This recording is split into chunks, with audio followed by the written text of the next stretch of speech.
नमस्ते विद्यार्थी मित्रांनो, तर आज आपण बघणार आहोत इलेक्ट्रॉनिक कॉन्फिगरेशन.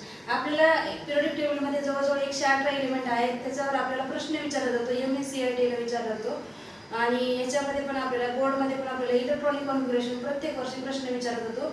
तर त्यासाठी ज्यावेळेस पण आपण 118 एलिमेंट आहेत त्यांचे इलेक्ट्रॉनिक कॉन्फिगरेशन करण्यासाठी पहिले जे 30 एलिमेंट आहेत झिंक पर्यंत, हायड्रोजन टू झिंक, त्या एलिमेंटचे जर आपल्याला इलेक्ट्रॉनिक कॉन्फिगरेशन करायचं असेल तर आपल्याला एक रूल आहे. तो कुठला आहे? अबोस रूल आहे. त्या अबोस रूल काय सांगतो आपल्याला? रूल प्रमाणे जर आपण इलेक्ट्रॉनिक कॉन्फिगरेशन करायला घेतलं तर आपल्याला इलेक्ट्रॉनिक कॉन्फिगरेशन करत असताना ह्या रूल आहे. ते रूल काय आपला 1s 2s 2p 3s 3p 4s आणि 3d ह्या सिक्वेन्सने आपल्याला इलेक्ट्रॉन्स जे आपल्या एलिमेंट्स मध्ये इलेक्ट्रॉन प्रेझेंट आहेत ते इलेक्ट्रॉन्स आपल्याला ह्या रूल मध्ये भरावे लागतात. जसे की आपण पाहिले s मध्ये किती भरावे लागतात आपल्याला 2, s मध्ये 2, p मध्ये 6, s मध्ये 2, p मध्ये 6, s मध्ये 2 आणि d मध्ये 10.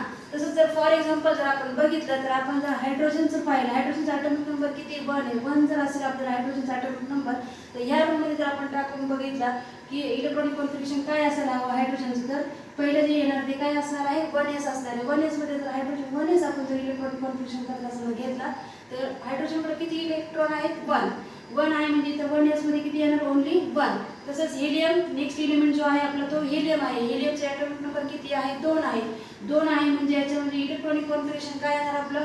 1s 2 येणार. तसंच लिथियमचं जर बघायला गेलो तर ॲटॉमिक नंबर किती आहे? 3 आहे. लिथियमचा ॲटॉमिक नंबर 3 आहे म्हणजे इथं जे इलेक्ट्रॉनिक कॉन्फिगरेशन येणार आहे ते आपलं 1s 2 आणि दुसरं काय ऑप्शन आपली 2s 1 येणार.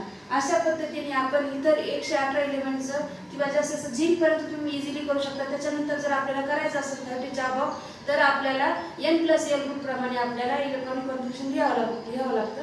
तर आज आपण एवढं शिकूयात आणि उद्यापासून अजून आपण n+l रूल प्रमाणे शिकूयात. चालेल, थँक्यू.